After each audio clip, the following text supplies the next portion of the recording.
Llegó a todos, ¿me escuchan bien? Mucho ruido. Hola, no sé si me escuchan bien. ¿Hay un ruido de fondo? ¿Se escucha mal? Se escucha bien. Llegó a todo. ¿Sí se escucha bien? Sí, Rabbi. Buenísimo. Está bien, perfecto. Bueno, perdóname la cámara, acá veo que no se ve muy bien, pero cambié de computadora por hoy, entonces estamos con esta situación. Pero bueno, no importa, no hace falta que me escuchen principalmente, eso es lo que hace falta. Está bien. Bueno, llegó a todos, muy contento de estar acá de vuelta con ustedes hoy. Y bueno, Bezrat Hashem, esperemos que nos haga un bonito shiur con este tema tan importante que es el tema de la halajá en la época, la halajá en el paso de las generaciones. Bueno, como todos sabemos, cuando uno dice halajá, ¿no? Entonces, todos quizás nos acordemos que a veces la halajá nos dice cumplir ciertas cosas, como por ejemplo cuidar bien el Shabbat, decir tefilá, ponernos tefilín, todo lo que tenga que ver con lo que es la halajá en general, ¿no? Lo que la halajá nos obliga a nosotros. Y bueno, este tema justamente lo que quería contarles hoy un poquito es acerca de la historia de la halajá más que todo. Saber dónde empezó, cuáles son las cosas que nos obligan a nosotros, la halajá, dónde la halajá nos obliga a ciertas cosas, cómo yo tengo que acostumbrar con tantas costumbres que hay en la halajá, por qué hay tantas costumbres, por qué hay gente que acostumbra de una manera en ciertas cosas, hay gente que acostumbra de otra manera, cuál es el libro que debería utilizar para saber yo la halajá hoy en día para mí. ¿Cuándo fueron dichas las halajot? No todas las leyes que nos obligan a nosotros como pueblo de Israel. ¿Cuándo fueron dichas esas halajot? ¿Por qué hay tantos libros que hablan de la halajá? Uno ve la biblioteca judía, es una cosa impresionante la cantidad de libros que hay. Y esos son los libros que nosotros conocemos y que nos llegaron hasta nuestras épocas. Ustedes no tienen idea la cantidad de libros que fueron escritos sobre la Torá en general y sobre la halajá en particular que no nos llegaron a nosotros, que hay libros que los mencionan a ciertos libros que hoy en día no sabemos ni dónde están esos libros y de repente se encuentran en bibliotecas en países, en Francia, en Italia, en la biblioteca del Vaticano. Ustedes no saben cuántos manuscritos de rabinos hay ahí escondidos con libros nuestros que nos enseñan tantas cosas. Es increíble, la verdad que el trabajo que se hizo con la halajá en particular y en general en la Torá, la cantidad de libros, creo que si se dice sobre nosotros que somos el pueblo del libro, no es ninguna exageración. Realmente somos el pueblo del libro. Así es como es. Justo hoy, en el shiur de hoy, no tengo transmitido en la biblioteca, imagínense. Pero bueno, ya se acuerdan de otro Shabbatot, la cantidad de libros, que en general, bueno, son poquitos los que hay atrás mío normalmente, pero en general hay muchísimos libros que nos enseñan la halajá. Entonces, primero que todo, vamos a dividir este shiur en dos partes. La primera parte vamos a explicar cronológicamente hablando cuáles son las mitzvot de la Torá, lo que se llamaría más teoría, ¿no? ¿Cuáles son las mitzvot de la Torá? ¿Cómo fueron los pasos de las épocas? Contar un poco de historia acerca de lo que corresponde a las leyes judías. ¿Sí? Acuérdense que halajá al final son las leyes judías. Y después el segundo paso del shiur, ya Bezrat Hashem, quizás ampliemos un poquito más en el motivo de las halajot y por qué tengo que cumplir y qué es lo que tengo que cumplir y cómo tengo que ir desarrollando mi vida hacia las halajot y un poco de historias en general, lo que sería más ya la parte de musar, de reflexión acerca de lo que la halajá nos enseña y nos obliga.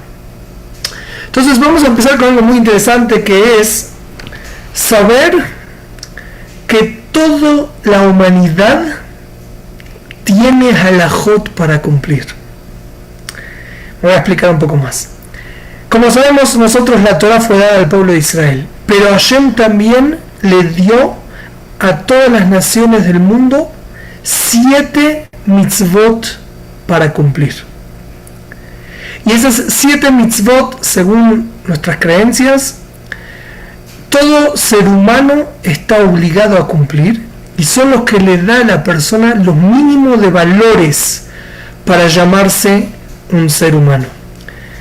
Lamentablemente vivimos en una generación en la cual se denigraron tremendamente los valores con los cuales fuimos criados, los valores cual el mundo fue por muchas generaciones. Hoy en día se rompieron muchísimas barreras, y eso no hace más feliz al ser humano. El ser humano con disciplina y con orden, law and order, ¿no? Así dice Trump en las marchas. Eso le genera a la persona alegría. Cuando una persona tiene limitaciones y se sabe limitar, eso le da que los valores que él tiene se hagan más grandes, se multipliquen, se hagan realmente valores y no sean simplemente cuestiones sin ninguna meta, sin ningún freno a la persona. Una persona necesita estar cuidada, reservada, tener cosas que puede hacer y cosas que no puede hacer, porque si no se hace el mundo un zoológico, ¿no? Para decirlo de una manera suave. Entonces, hay 7 mitzvot que toda la humanidad debe cumplir. Yo no sé si ustedes, alguno sabe cuáles son las 7 mitzvot. Me gustaría que alguno la escriba por el chat. Cuáles son las mitzvot que las personas, la humanidad en general debe cumplir. Son 7 mitzvot, y les voy a decir un secreto esta noche, que ya solamente por este secreto vale la pena que lo tengamos que escuchen este shiur, porque le voy a dar un secreto, cómo acordarse las 7 mitzvot de una manera muy bonita. Entonces, muy bien, acá por el chat están escribiendo no robar, no matar. Esas son 2 de las 7, excelente, muy bien. Y hay otras 5 más.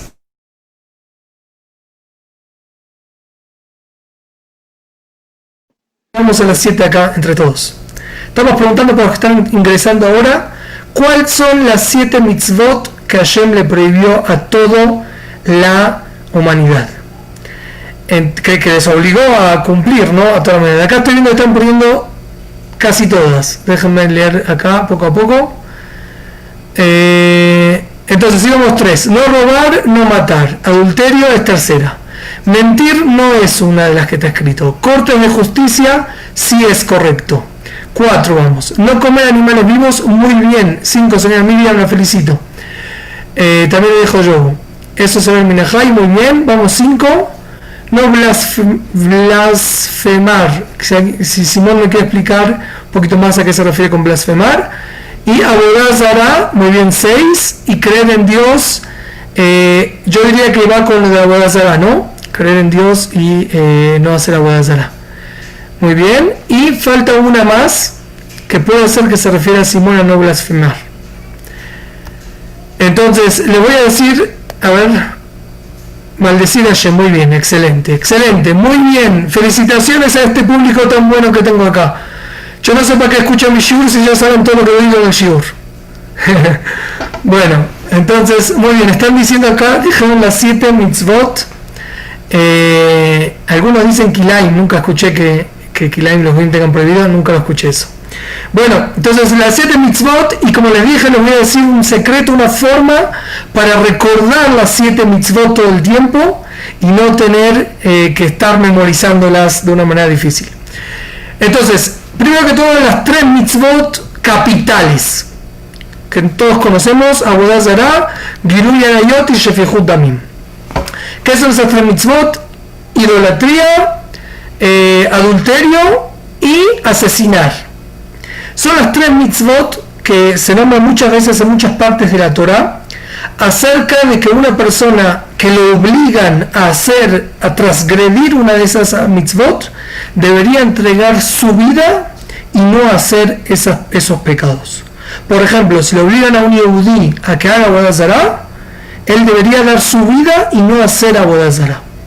Si le obligan a un yehudí a cometer adulterio, estar con una mujer casada, por ejemplo, él debería dejarse matar y no cometer adulterio.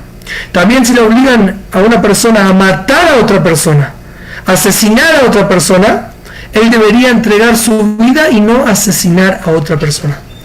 Entonces, estas son las 3 mitzvot que también, por supuesto, los judíos estamos obligados a ellas, pero también los goyim. Entonces, cuando queremos recordar las 7 mitzvot, sabemos que esas 3 que son las clásicas, los 3 pecados capitales que así se llaman, el pueblo de Israel y los goyim, están todo el mundo no hacer esos pecados. Hay los otros 4, esto es lo que les quiero enseñar hoy. Uno se los puede recordar simplemente recordando las primeras 4 letras del abecedario judío. Aleph, Bet, Gimal, Dalet. Porque como aparecen ahí las cuatro que faltan. Aleph es Eber min hahai. Eber min hahai significa no comer de animales vivos. Ustedes no ven raro eso, comer de un animal vivo, cortarle una pata a una vaca o a un animal y comérsela así como está el animal, mientras el animal esté vivo. Es un acto de crueldad, por supuesto, pero el tiempo de antes era muy lógico hacer eso. ¿Por qué? Ellos no tenían como conservar congelada la carne. Imagínense que ellos querían comer carne ahora y tienen una vaca. Matar toda la vaca para comer, para después qué hacer con la carne, verano se va a pudrir.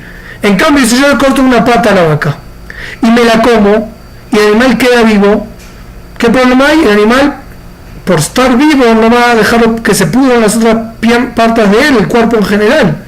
Y eso es una atrocidad muy grande y por eso Hashem lo prohibió a toda la humanidad. Pero que era lógico en ese momento pensar en eso, era lógico. Pero por eso Hashem lo prohibió y ahí se acabó que todo el pueblo, todo el mundo entero no podía hacer esta crueldad. Entonces esa es Aleph de Eber Minahai. Bet es lo que se dice en la halajá Birkat Hashem. Birkat Hashem significa bendecir a Hashem, pero en verdad se refiere a lo opuesto. Solamente que muchas veces la halajá no habla explícitamente diciendo algo negativo. Entonces dice Birkat Hashem, se refiere a Chas v'Shalom a que una persona maldiga a Hashem. Entonces eso también, un goy que dice una maldición dirigida a Hashem, también es uno de los pecados que no puede hacer y que está advertido a no hacerlo también. Tercero es Gimal, que es Gezel. La letra Gimal empieza en la palabra Gezel, que significa robar. También los goyim tienen prohibido robar. Y por último, cuarto es la letra Dalet, que es Dinim, que era lo que dijo Simón ahí en el chat, que también los goyim están obligados a poner jueces en sus ciudades, que pongan una ley para temas monetarios, para temas generales, que tengan jueces que impartan justicia en sus ciudades. Estas son las 7 mitzvot de Noach, que son generales, que todo el mundo sabe que son así. Acá veo que Salomón, en el grupo, creo que Salomón es mi primo, un primo mío, me dice que hay otros que dicen otras mitzvot más que también los goyim tendrían que cuidarse. Pero bueno, no son las más conocidas. Las más conocidas son las que dijimos, Sheva mitzvot bnei Noach, son las que acabamos de nombrar, y estas son las que obligan a toda la humanidad, y por razones obvias. Si todas estas mitzvot no hace falta explicar demasiado, son alajot simples, lógicas, que le dan a una persona un mínimo de ser humano. Vamos a seguir con lo que el pueblo de Israel, ¿sí?, está obligado. Como sabemos, el pueblo de Israel está mucho más allá obligado que las naciones. El pueblo de Israel tenemos muchísimas mitzvot, muchísimas, y es algo que nos obliga y nos incumbe, llamarlo así, en todas las horas del día y en todo momento en donde estemos. No es solamente en la sinagoga cumplo las mitzvot y afuera ya no las cumplo, sino la Torá se preocupó por darnos alajot en todo. Y algunos pensar, sí, es verdad, pero es difícil estar todo el tiempo limitado con mitzvot y con halajot. Eso ya, Bezrat Hashem, como dije, lo vamos a hablar en la segunda parte del shiur. A eso iba con la segunda parte del shiur. Vamos a hablar un poquito más ahí de las mitzvot y por qué de las mitzvot y todo lo que sigue Bezrat Hashem en la segunda parte del shiur. Ahora me quería dedicar más a la parte de la época, de cómo surgió la halajot, de dónde provienen las halajot y, como dije antes, los libros que hay y las épocas de todo este tema. Entonces, vamos a empezar con lo básico. Nosotros sabemos que estuvimos parados en el monte de Sinai. El pueblo de Israel estuvo en el monte de Sinai y ahí recibió las 613 mitzvot de la Torah. Hashem en la Torah, él escribió mitzvot. Hay mitzvot que están más explícitas, hay mitzvot que están menos explícitas, pero a fin de cuentas todas esas son mitzvot de la Torah. Cuando decimos mitzvot de la Torah, hay que saber que se divide en tres partes. Están las mitzvot que están escritas en la Torah, ahí, blanco sobre negro sobre blanco. Están escritas explícitamente en el Humash. Uno abre la Torah y ahí las tiene. Por decir, halajot de halajot monetarias, cuando un toro mató al otro toro, halajot de cuando uno tiene que espantar a un pájaro, cuando se quiere quedar con los huevos. Son halajot que están escritas muy explícitas en la Torah.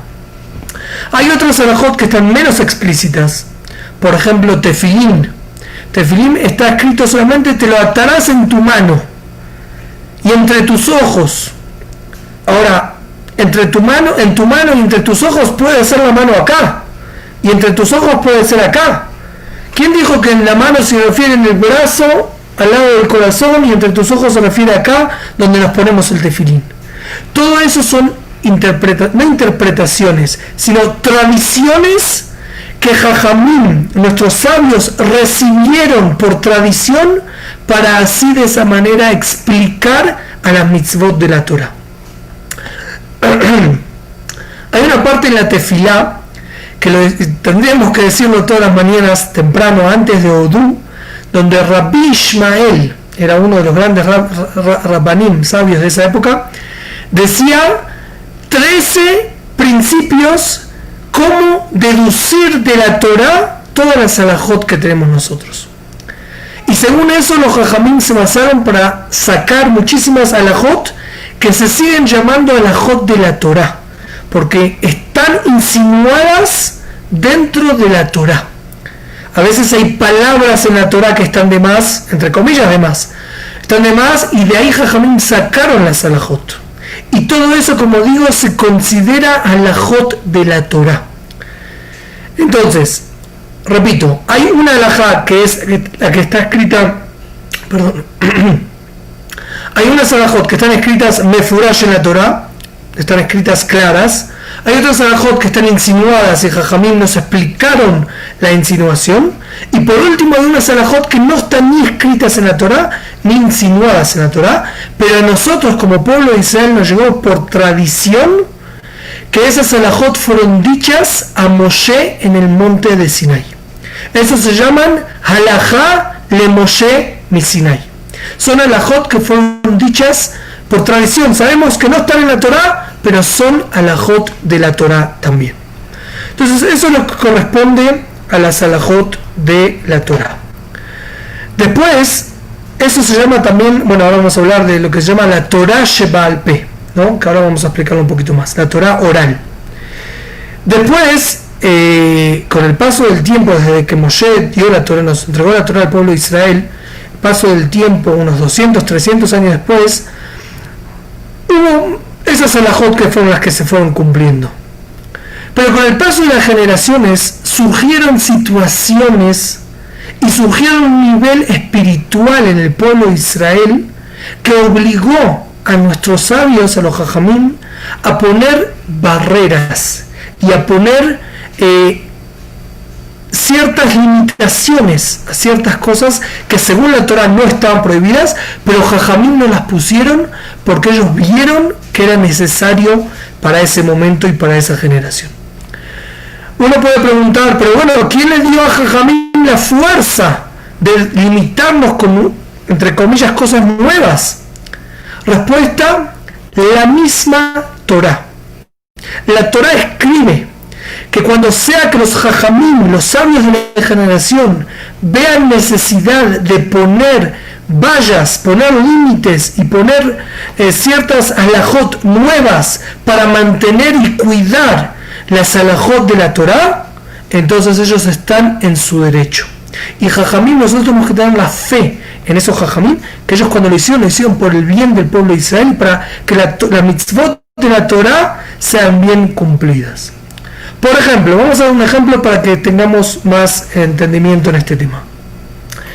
Hay una halajá que es, no se puede comer carne con leche. Todos la sabemos. Según la Torá, la prohibición de carne con leche es solamente carne de animales. Puede ser ganado vacuno o ganado ovino con leche. Pero comer carne de pollo con leche o carne de ciertas aves con leche, según la Torá, se podría. Pero vinieron Jajamín y dijeron que no, que hay que poner un límite, una barrera. ¿Por qué? ¿Por qué Jajamín dijeron que no se puede comer carne de pollo con leche? Entonces, los Jajamín nos explican, seguro que hay muchísimas más explicaciones y hay que saber que hay muchísimas explicaciones que nosotros no las sabemos. Pero Jajamín sabían, porque la Torá, como sabemos, tiene Kabbalah y tiene cosas profundas y tiene millones de cosas que nosotros no vamos a entender todo. Pero por lo menos el motivo que ellos nos dieron superficial para que nosotros entendamos por qué ellos decidieron prohibir la carne de pollo con leche es por el hecho de que la carne de pollo y la carne de animales es muy parecida a veces en la textura y el color y el sabor. Entonces, muy fácilmente con el paso del tiempo, si una persona puede comer pollo con leche, va a llegar a pasar. El pollo es un animal que tiene el color de su carne un poco blanca. Pero hay otros animales, pájaros, aves, por ejemplo, el pavo, que tiene carne que es muy parecida a la carne vacuna. Yo recuerdo en Israel estaba en Yeshiva y nos daban nosotros a comer garón hodu. El que sabe hebreo entiende que se refiere al cogote del pavo. El cogote, saben, del pollo es más pequeñito, el de hodu es grandote así, y la carne de ese cogote es de color oscura y el sabor muy parecido a la carne vacuna. Yo la primera vez que lo vi me sorprendí y dije, wow, esto es carne de vaca, y yo sabía que no era carne de vaca. Entonces, lo que quiero decir es que Jajamín con su gran sabiduría sabían que si una persona va a permitirse algunas cosas, es muy fácil que caiga al final a transgredir una prohibición de la Torá. Entonces, la misma Torá nos dio a nosotros y nos dijo, pónganse barreras para no transgredir y caer en el pecado de la Torá. Por eso Jajamín nos dieron muchas alajot que también nos frenaban de no caer en el alajot de la Torá. También hay otros alajot que Jajamín nos pusieron por sucesos que ocurrieron con el paso del tiempo. Por ejemplo, Hanukkah, que viene pronto, Purim, son sucesos que pasaron y Jajamín hicieron ciertas alajot de leer la Megilá, de prender las velas de Hanukkah.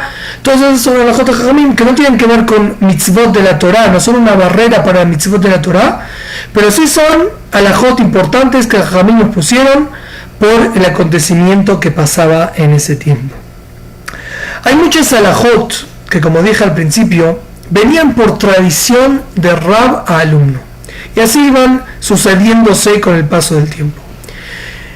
Y uno puede preguntar, y es una pregunta válida, la pregunta es válida, por supuesto, lo que hay que también tener los oídos abiertos para escuchar una respuesta válida también, porque a veces uno hace una pregunta y se queda con la pregunta. No, nosotros sabemos que en la Torá se puede preguntar todo, tienes que preguntar y tenemos que averiguarlo todo, pero averiguarlo con los oídos abiertos para escuchar también las respuestas a la pregunta. Una pregunta que es muy famosa y muy popular es: ¿por qué la Torá, Hashem, no nos escribió todas las mitzvot en la Torá?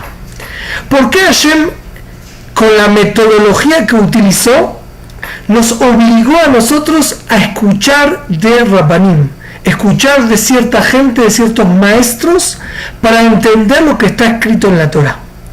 Como dije antes, la mitzvah de tefilín, la mitzvah de mezuzá y muchísimas otras mitzvot más, si no es porque Jajamim nos enseñan cómo cumplir esas mitzvot, es imposible que nosotros las deduzcamos solitos de la Torah. Entonces, Hashem Itbaraj hizo en su Torah una metodología que nos obliga a nosotros a escuchar a nuestros rabinos para entender lo que dice la Torah. Y la pregunta es, ¿por qué?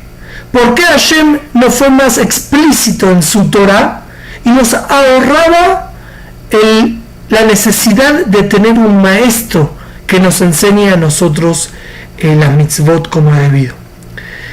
Y una de las tantas respuestas, que creo que es una respuesta convincente, es que lo que está escrito una persona lo puede interpretar de 1000 maneras. Y al final cada uno va a hacer su propia Torah. Y cuando no hay un rab, una persona, un humano, que te explique la Torah, no solamente lo que está escrito, sino también que te explique con el sentimiento y con los rasgos que solamente una persona puede transmitir, no hubiésemos tenido la misma Torah todo el pueblo de Israel. Hubiese sido cada uno por su lado. Y efectivamente así es en otras religiones, sin nombrar a ninguna.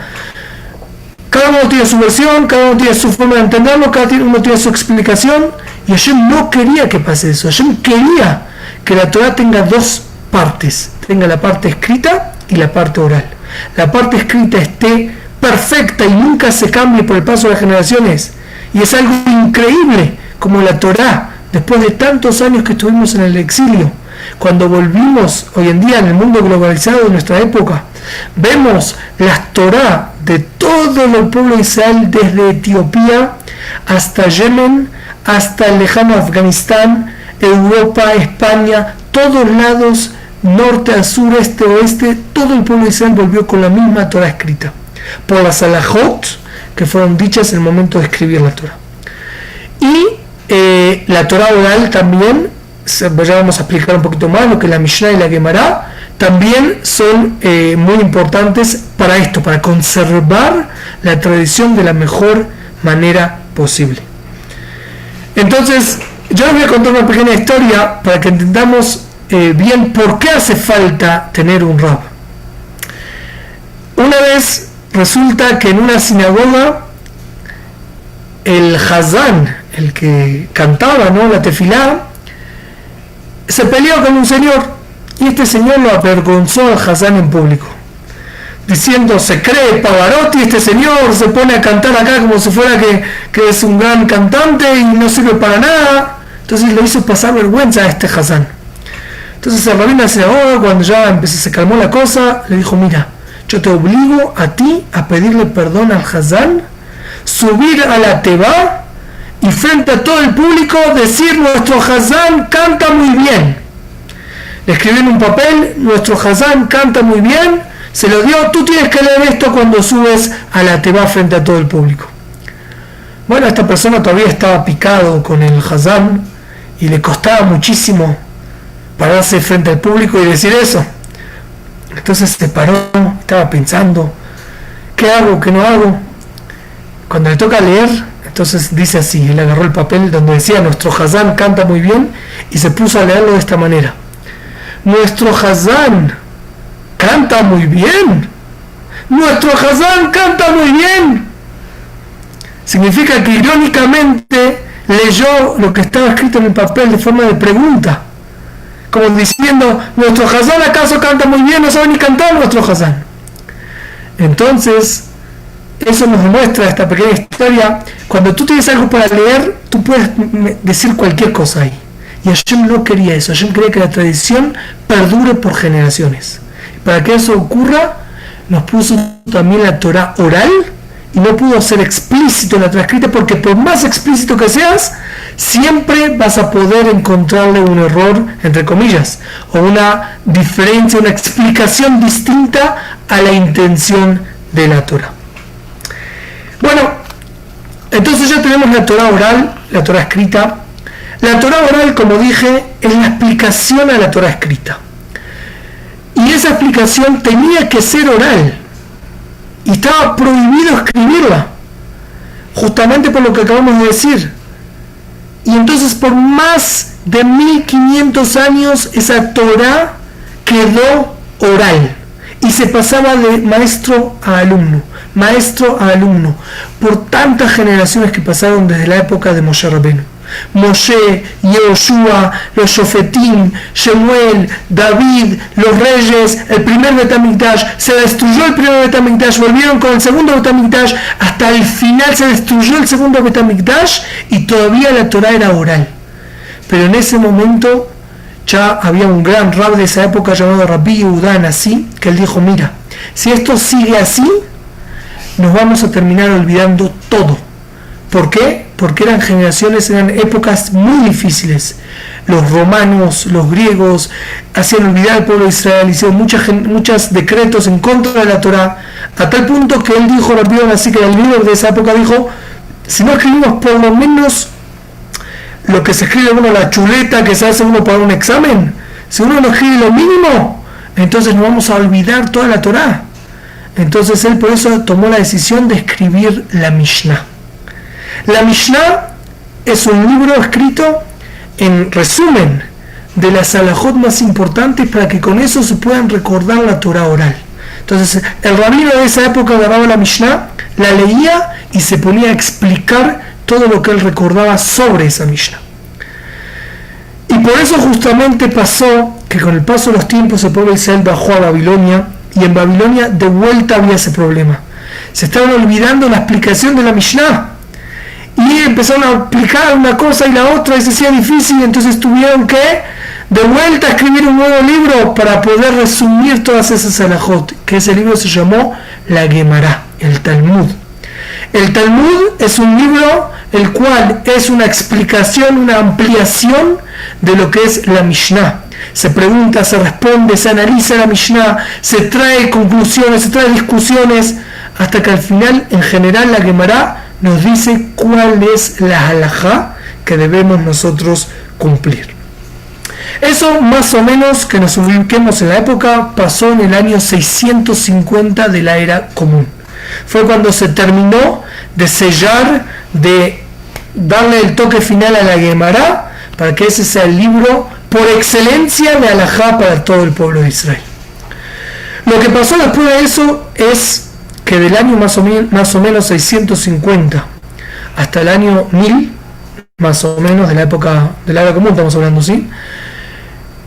Hubo un problema. No hubo un problema en esa época. Todavía en esa época seguían guiándose por las halajot de la Gemara. Pero sí hubo, ¿se acuerdan que una vez lo hablamos en algún shiur?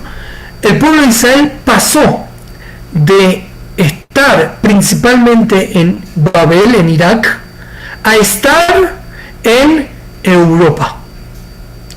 Fueron a España, a Marruecos, a Alemania, a Francia, toda Europa occidental. Ahí estaban los Yehudim. ¿Se acuerdan? Alguna vez contamos la historia que cuando hablamos de Rashi, cuando pasaron en el barco, que se vendieron los rabinos. El que no recuerda, que lo busque por ahí en el shiur de Rashi, que estaba muy bueno. Entonces pasaron ahí todos los rabinos a Europa. Y ahora sí surgieron dudas y discusiones entre los rabinos de esa época para determinar la halajá según la Gemara. Porque la Gemara, como dije, no es totalmente explícita tampoco. También hay para entender, hay cosas que la Gemara no dejó claro, hay cosas que se fueron generando con el paso de las generaciones, nuevos temas. Entonces, cosas que la Gemara no habló y había que deducir de la Gemara según la opinión en otro tema. Entonces empezó el mundo, la época de los Rishonim. Rishonim era una época preciosa en la época del pueblo de Israel. Grandes rabinos hubo en esa época. Maimónides, el Rif, el Rosh, el Ramban, el Ritva, el Rashba, el Zarúa, el Meiri, y bueno, puedo quedarme diciendo otros 10, 20 más por lo menos. Entonces, toda esa época era una época donde se escribieron muchísimos libros de halajá.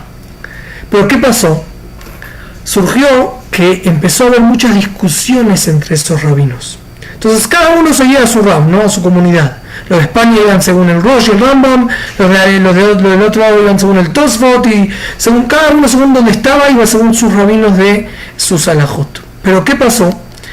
Que llegó una época donde hubo la expulsión de España, por ejemplo, donde se mezclaron, hubo muchas también pogroms en Europa, y las generaciones se empezaron a mezclar unas con las otras, no las generaciones, perdón, las comunidades, se empezaron a mezclar, una fue para allá, y fueron a ciudades nuevas donde no había antes leyes, entonces empezó a haber todo un tema grande.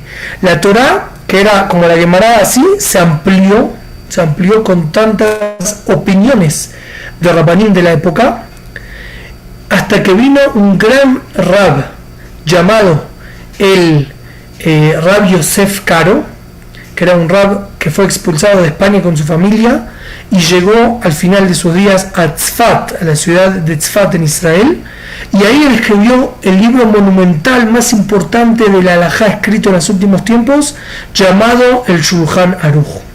Él lo que hizo es, de la Gemara, cuando se amplió con tantas opiniones de Rabbanim, lo que él hizo fue volver a unificar y a achicar la halajá en un solo libro, que ese libro sea el libro de halajá para todas las comunidades del pueblo de Israel. En ese momento que Rabbi Yosef Karo hizo eso, había algunos rabinos de su época que no les gustó eso. ¿Cómo? ¿Estás ahora cambiando? Nosotros teníamos opiniones y estudiamos todo y de repente tú nos hiciste esto.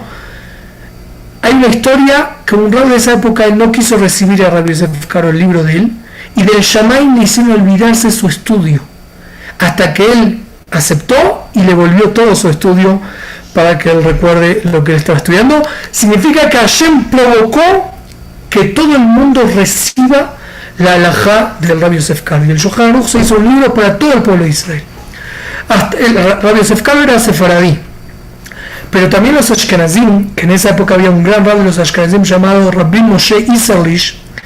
Él, cuando le llegó el libro del Shulchan Aruch, él escribe en alguno de sus libros que él tenía un libro parecido de Shulchan Aruch que él había escrito, y él lo tiró a la Genizá.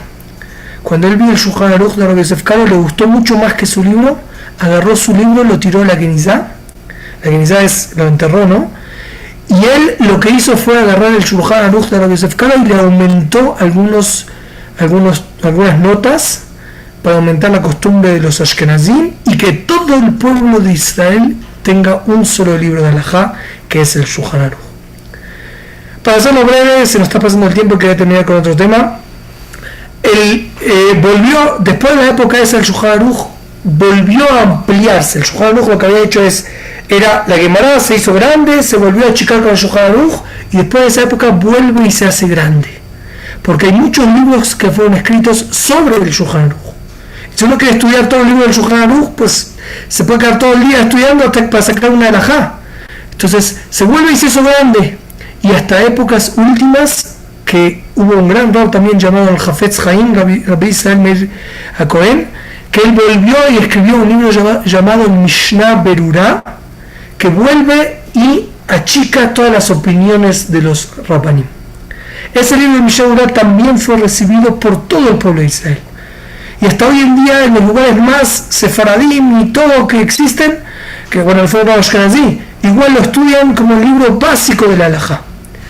Hay una historia que el Hafetz Haim iba a ir a vivir a la tierra de Israel. Él quería ir a vivir a la tierra de Israel, pero del cielo no lo logró. Y algunos explicaban, ¿sabes por qué Hashem no le permitió que lo haga?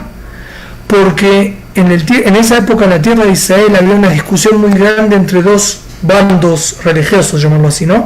Grandes rapanim que tenían una discusión en cierto tema. Y si el Hafetz Haim venía y se iba a meter, seguramente iba a tomar un lado. Y Hashem no quería que pase eso, porque Hashem quería que su libro Mishnah Berurah sea un libro recibido por todo el pueblo de Israel. Entonces, lo que pasó fue que Hashem no lo dejó llegar a la tierra de Israel, y así es que el libro Mishnah Berurah es recibido por todo el pueblo de Israel. Bueno, me quería alargar un poquito más en este tema, pero voy a tener que saltarme una parte. Después, con mucho gusto, que quiera preguntarme con este punto específicamente de la Selajot y todo eso, con mucho gusto. Entonces, para concluir este tema, hoy en día, después de esos pasos de las generaciones, hoy en día hay libros escritos.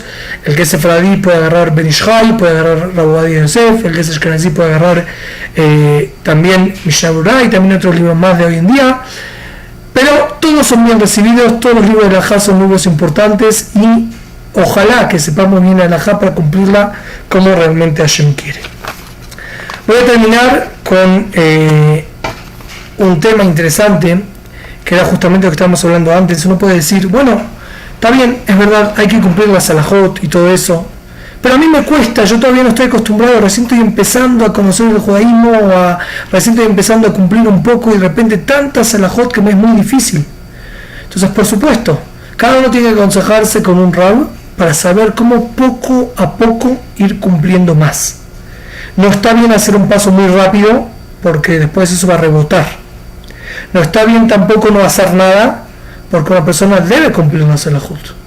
Entonces, tiene que aconsejarse con un buen rab que lo guíe poco a poco para que realmente pueda alcanzar y llegar a cumplir la halajot 100% con el paso del tiempo.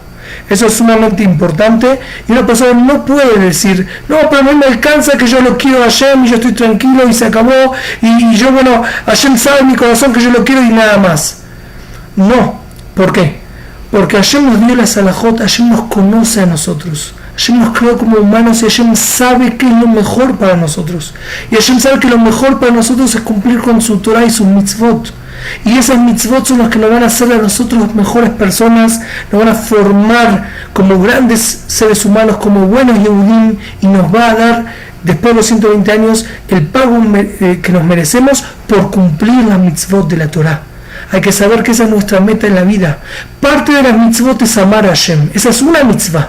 Pero no te quedes con esa única mitzvah, hay que cumplir muchas otras mitzvot. Amar a Hashem, querer a los Yehudim, a ser buena persona, todos esos son parte de la mitzvot. Es verdad, pero faltan algunas más que también tenemos que cumplirlas. Tú no puedes decirle a un rey, mira rey, yo voy a cumplir algunas mitzvot, sí, algunas no. Esto sí, lo que tú me dices, esto sí, esto no. Porque tú me conoces. No, Hashem quiere que lo hagas y créeme que es lo mejor para ti. Cuando tú lo cumplas vas a sentirte feliz, vas a estar en el cielo, vas a estar contentísimo. Todas las mitzvot tienen su motivo. Todas las mitzvot tienen un motivo muy bonito por lo cual lo debes cumplir y te van a hacer bien a ti. Por ejemplo, las primeras mitzvot que el pueblo de Israel fue ordenado fue el Corbán de Pesach, el sacrificio de Pesach. Y ese sacrificio había que hacer muchos rituales, ciertas halajot. No se podía romper los huesos, había que comerlo de una manera especial, asado. Y los explican los sabios. ¿Tú sabes por qué esas mitzvot? Porque tú eres un pueblo, estás empezando a ser el pueblo elegido de Hashem. Entonces tú tienes que comportarte como un príncipe. Y los príncipes comen la carne asadita. No se aprovecha tanto la carne, pero es sabrosa. Entonces tienes que hacer halajot, ciertas halajot, para que tú te sientas como un príncipe, como un rey. No puedes romper los huesos porque esos, los pobres que tienen hambre chupan los huesos. Tú eres un rey, tú eres una persona importante. Entonces las mitzvot al final lo que te hacen es que tu autoestima suba, que te sientas mejor, y así son todas las mitzvot. Y Hashem nos conoce, y Hashem sabe qué es bueno y qué no es bueno. Para terminar, voy a decirles algo increíble. Esta semana estuve viendo unos clips así de coaching. A mí me gusta todo lo que es psicología humana, me gusta mucho. Y en uno de esos clips estaba explicando el por qué muchas veces nos arrastramos tanto con los celulares y las redes sociales y todo eso. ¿Por qué tanto y nos cuesta tanto después agarrar un libro y leer? Hace 15 años atrás podíamos agarrar un libro y estar acostados en el sofá leyendo toda la noche. Hasta que no terminaba la novela esa no paraba. Y hoy en día veo un libro de esos, están ahí en la biblioteca sin venderse. Entonces, la pregunta es, ¿por qué? Entonces, ese clip lo que estaba explicando es que así como todo, así como por ejemplo una persona estimula su alimento, lo condimenta mucho, después le va a costar comer algo que le falte sabor. Y así en todo, cuando una persona provoca que su cerebro saque mucha dopamina, eso provoca que solamente va a estar estimulado cuando le das unas dosis altas de dopamina. Cuando tú le das algo de leer un libro que es algo, entre comillas, bajo, entonces ya tu personalidad no va a querer eso. Y entonces, eso está explicando cómo funciona el cerebro y todo eso, muy interesante. Y entonces al final él dice así, yo les voy a dar un consejo para que les regule esa dopamina. ¿Cuál es el consejo? Dice así. Yo estaba seguro, dije, esto es un Shabbos Project. Esto seguramente alguno del Shabbos Project lo puso ahí.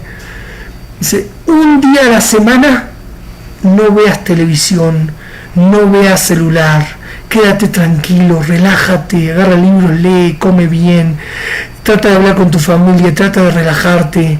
Eso te va a hacer que por lo menos te va a regular esa dopamina. Dice, es como si fuera, por ejemplo, que tú estás a mitad del desierto. Tú estás acostumbrado todos los días a tomar Coca-Cola fría, todos los días. Te da un vaso de agua que no está fría. ¿Te lo vas a tomar? ¿Te va a provocar? No. Pero ¿qué pasa si vas a estar en la mitad del desierto sin un día de tomar Coca-Cola fría? ¿Vas a querer un vaso de agua? Sí. Dice, así tenemos que hacer. Un día de la semana, desconéctate. Entonces, cuando escuché eso me quedé muy sorprendido. Dijo, mira, la salahot del Shabbat. Uno siente, mira, Shabbat, tanta salahot, cumplir, que esto no hacer, que esto sí hacer, que acá, que allá. Pero créanme, cuando una persona cumple la salahot del Shabbat como es debido, después él tiene un sentimiento que el Shabbat es el día más bonito del mundo, el día más bonito de la semana. Ah, pero tanto te costó, no podías hacer esto y lo otro. Sí, pero te conectas contigo, te relajas. Entonces tú ves que las limitaciones que Kaviahol, la Alajá y la Gemara te dicen son para tu bien, son cosas que te hacen bien a ti, que te ayudan. Y la Torah, como dijimos antes, la Torah Hashem la hizo para nosotros los seres humanos. Él nos creó y nos conoce, y Él sabe que también con el paso del tiempo no hay mejor cosa que cumplir la Alajá como Hashem quiere. Quiere Hashem que podamos todos nosotros cumplir la Alajá como es debido, que disfrutemos cumplir la Alajá, que entendamos que esas limitaciones son para nuestro bien, que nos dan fuerza y nos dan alegría y nos dan simjá y nos dan todo lo mejor, y que pronto Hashem nos lleve a todos nosotros a la tierra de Israel con el Mashiach Tzedkenu, Bimerá Beyamenu. Amén. Amén. Muchísimas gracias, Ari. Gracias. Entonces, el que quiere preguntar, con mucho gusto. El shiur terminó. El que quiere salir, que salga. El que quiere preguntar, con mucho gusto puede preguntar también. Buenas noches. Bye bye. Buenas noches. Chao, Ari. Todo lo mejor. Jodesh Tov. Gracias. Gracias a Joe que me saludó. Gracias a todos que me están saludando. Gracias a la señora Rachel Zamudio. Gracias por sus palabras. Y bueno, un gran saludo a todos, un abrazo a todos, y que pronto nos encontremos Bezrat Hashem en alegrías. Shabbat Tov y Jodesh Tov.